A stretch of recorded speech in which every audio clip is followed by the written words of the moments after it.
Hey guys, welcome back to another one of my kit videos. In this kit video I'm going to show you what has become an almost essential for me when I go to any airsoft game now, and that's my battle belt. Originally I didn't really see the need or the point in having a shooter's belt or anything like that. I used to run everything on like a really thick battle belt with a big H yoke harness thing, and I didn't really think that something like this would be needed. With my recent movement onto more minimalist chest rigs, I've seen the need for one of these. So I started out with a really cheap Fly Industries one, and that didn't work too well. And then I did a bit of research, and at the time everyone was saying go for the FRV Tailoring belt. Great company, great guy. They're actually quite local to where I am. And at the time I was looking for a belt, and this cropped up. It was a Black Friday special, so I got about 30% off, I think it was, as well. So I'm quite happy that I did, because they're not cheap. They're about 70 odd quid for one of these belts. So I bought the belt, and then I've started to pack it out with some pouches and so on and so forth. I'm going to go through all of them with you in a minute. First thing I want to point out, so yes, it's an FRV Tailoring multicam shooter's belt with the kind of camel coloured clip that you see just there and there. I think it's called a Cobra Clip, and you clip it together a bit like that, and then you just pull those two and it comes apart. So what makes this belt special? What makes it stand out from other belts on the market? I'll probably say not a lot. Deadly Customs do a belt which is very, very similar, and to be fair, I don't really see any kind of differentiation between them. They both come with one of these, which is I believe the correct terminology is a hook and loop belt. I just call it Velcro, and that's a 2-inch inner belt. So what this does, this goes through your kind of belt loops in your combats, Velcros together, and then this outer belt, not only does it clasp on the front, it also Velcros itself onto this, so that when you are running about, the belt's not kind of like jumping up and down on your hips and wearing on your stuff. It stays very, very stiff, very rigid. What I have also found you can do, because not all of my combats have a 2-inch belt loop capability, is you can just put this around you quite tightly and then clip this around, and it works pretty well anyway. So that's kind of the most mundane part of all this, really. So yeah, it works fantastic, and to be fair, it actually is probably one of the better working parts of it. Really nice feature. So the inner belt is great. It fits, it's tight, it's just 2-inch Velcro webbing. Great, cool. The actual belt itself, so you'll see if I just flip it over for you here, you've got hook and loop all the way on the inside, right the way round. It's got this Cobra Buckle, which will take a lot of weight. I'm not exactly sure what the actual kind of rating is on these. I'm very sure they actually tell you on their website what the rating is for those, but it will hold my fat ass, so I'm quite happy with that. So working my way from effectively what is my kind of front left, going round the back of me. So I start out with 3 pistol mag pouches. These are the British Army pistol mag pouches. I find that they fit the 4.3 high kappa mags absolutely fantastically, as you can see here. They just kind of go in, they seal up really well. I run lightweight mags, so carrying 3 really isn't an issue for me. They just kind of fit super well. They Velcro over, so those mags aren't going to go anywhere. And what you can also do, you can fold the lid of the pouch inside on itself, and you can just push it in there. There's a bit of a friction fit, and they won't come out. I mean, they do jump about a bit, and if you went upside down, it would come out. In time, I am going to exchange those. I will probably swap them out for either a Warrior pistol mag pouch, or maybe even a Deadly Customs Kydex jobby or something, just something to grip them a bit tighter. But for now, I'm quite happy with those, and on a game day I will fill all of those. The next one along, so kind of that's the first kind of 3 loops. I've left 3 loops to start with, so that the mags aren't on my front, so that if I'm laid prone, they're kind of just on my side, so they're accessible. So we'll go a couple more loops across, and then I've got this Condor dump pouch. The dump pouch was one of the first things I ever bought in Airsoft, and it just works really well. It's got this elasticated drawstring top. It wasn't the cheapest by any means, but it's definitely not a really expensive one. it just works. It's a very similar multicam pattern to what this lot is, so it will do for me absolutely fine.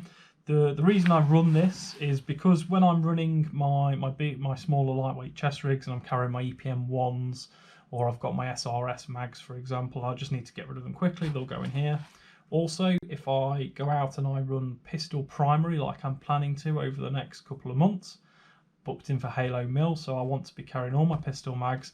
I'm also going to be carrying this as an extended mag to go out first. So once I've shot through this, this is going to come away, just get dumped down into there, and then that's out of the way, securely stored. I can start going through the mags. Hopefully it won't come to that. Hopefully that'll be absolutely everything I need. So I'm going to move that out of the way now. Somewhere over there. So the next pouch along, a couple more rows along. I keep everything a little bit spaced out. I suppose I could move this back one if I wanted to, but I quite like the position of where these are. So I've got a Miltech small mole utility pouch. It's a horizontal one. Just a universal pouch is always quite handy because you never quite know exactly what you're going to be carrying on you. So this one I actually got as a Christmas present from a colleague who didn't know what else to buy me. And to be fair, it's probably one of the best things I've ever been given. So thank you very much, Pete, for that, if you're watching. So we open this up. In fact, let's go on the outside first. We have a little bit of Velcro room on here for some morale patches, so on and so forth. Not giving any kind of hints away there as to the people I'm trying to plug here. So on the inside of here, you've got one big pouch and then one small elasticated pouch at the side. And then what I like to do with all of my universal pouches is I'll put a paracord double knot, paracord loop on the inside, and then one of these double-ended hooks. So just in case you do need to take anything out on the field, such as car keys, which everywhere tells you not to, you can actually clip them in, just in case, and zip them away. So it's a double zip. As you can see there, you can have the zips there, so they'd be at the back of me. Or what I do like to do, because when it's on, it does actually hold it like that, is I'll pull the zips to the front, and they're almost kind of blocked in by the holster there. So, moving along. The holster is a Warrior Assault Systems holster. It's what's classed as the universal. I'm going to move my pistol out of the way.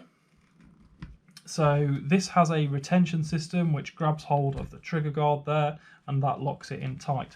I've never once dropped my pistol with this.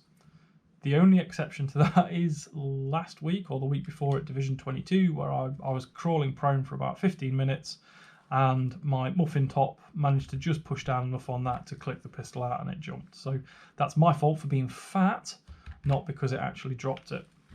So the Assault Systems, Warrior Assault Systems holster itself is changeable. You can adjust it, you kind of undo this bit, undo that bit, and then you can make it smaller, wider, taller, fatter, thinner, and then it just grabs back onto your pistol. I run a fairly unified loadout. I run a high capper, whether it's my primary, secondary, whatever, so it's never going to change from this setup. And contrary to another YouTuber's fairly recent criticism of the Warrior Assault Systems holster, this one does not auto eject your mags. There is a cutout on this lever here, as you can see, just here, and my mag release sits quite nicely into that gap. That's why I don't have the problem with the high capper that other people have had with this. So what I'm going to do, I'm just going to drop that mag out of there. I'm going to slot it in. Clicked in there, hopefully the camera picked that up. And then if you can see down that side there, I've got the extended mag release on this as well. And that is why on a high capper, it doesn't eject your mag for you, because there's just nothing to contact it. So again, it won't come out unless I push that. Ejects itself straight out. Happy days. Empty mag. Just put in there for cinematic effect for you guys. Moving along now, we've got another 3 mole loops at the front, and then the other Cobra Buckle. Now, what's really nice about this belt is this particular belt is a 34-inch version, which makes me feel super good about myself, because I like to think I'm a 34-inch waist, even though I'm probably a 36. There is some adjustment on this, so I've actually taken a couple of inches of length off the belt. There's also room to take it in further if I need to, if I do lose more weight, not that I'm going to, but I can also take it out as well, should I put weight on, which is probably going to be a certainty as we're coming up to Christmas now. So there we go. That is an overview of my belt. I couldn't do without this thing now, really. Since I've moved on to the newer platforms, the smaller chest rigs, I need something else just to kind of carry some load, and this has really stepped up to the mark. Super happy with it, and yeah, I would highly recommend setting yourself up a belt fairly similar to this in a fairly similar way. So thank you very much. This wasn't the video I wanted to do for you this week. I wanted to do you a gameplay video of my recent visit out to Division 22. That didn't happen, unfortunately. The visit did, but the video didn't. Not quite had time to cut it together, so apologies for that. So hopefully this will suffice for now. And as always, please do drop me a like, leave me a comment. I do love interacting with everybody about everything. And the absolute gold standard, as always, please do drop my channel a sub. I drop out weekly content, whether it's on kit or whether it's gameplays. I don't think I've done anything outside of kit and gameplays yet, so, you know, maybe drop a sub just to find out if something weird does happen. And thank you very much. I've got some really cool gameplay planned over the next couple of months. I'm already booked into Halo Mill, so if you're going to be at Halo Mill over the next few weeks, hopefully I'll see you there. Otherwise, catch you in my next video. Thank you very much for your views, and I will see you around.